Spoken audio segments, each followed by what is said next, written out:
এখনো সকালে কিছু খাই না, এক গ্লাস পানি ছাড়া। ভালো ভালো হোটেল আছে, আমাকে আর খাই নাই। প্রয়োজন ছাড়া কেউ কাউকে ফোন দেয় না। এরকম দেশে আরও সোনার ছেলে জন্ম হোক। আমি ঢাকা আসছি অন্য একটা জায়গায়, বংশালে।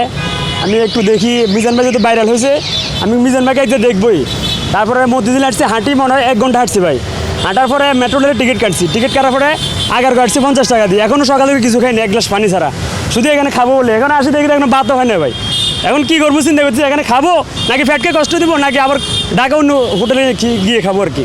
আসলে আপনার কাছে কি মনে হচ্ছে, অন্য হোটেলে খাবেন নাকি না খেয়ে থেকে পেটে ক্ষুধার্ত হয়ে বেশি করে এখানে খাবেন? আমার মন চায় যে এখানে খাইলে একটু তৃপ্তি পাবো আর কি, যেহেতু এত কষ্ট করে আসছি কুমিল্লা থেকে। কথা বলছেন না, আমার কাছে এটাই ভালো লাগবে আর কি। আমি অন্য অন্য জায়গায় দেখছি ভালো ভালো হোটেল আছে, আমাকে আর খাই নাই। আজকে মিজান ভাইকে খুঁজবো, অনেকক্ষণ খুঁজছি এখানে ওখানে। ভাই অমুকের চিনি নি, ভাই অমুক জায়গা যান, এখানে যান সেখানে যান। অনেক খোঁজাখুঁজির পর দেখলাম আপনাকে দেখছি, এখানে অনেকগুলো লোক জড়ো হয়ে আছে। তারপর এখানে আসি দেখলাম যে আপনারা আছেন, যে ওই বাইরের লোক আছে ভাই।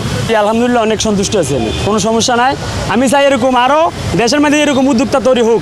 আমাদের দেশে অনেক মানুষ না খাই আছে, কেউ খোঁজ খবর রাখে না। প্রয়োজন ছাড়া কেউ কাউকে ফোন দেয় না। আপনার মানুষ এসাদের গেট লাগাইছে, গ্রিল লাগাইছে, আপনার আত্মীয়, কিন্তু সে খোঁজ খবর নিচ্ছেন আপনি কই আছেন কী আছেন, শুধু প্রয়োজনে আপনাকে ফোন দিচ্ছি। ভাই আমি চাই সবাই এরকম দেশের মানুষ সহযোগিতা করুক, সবাইকে সহযোগিতা করুক, এরকম দেশে আরও সোনার ছেলে জন্ম হোক।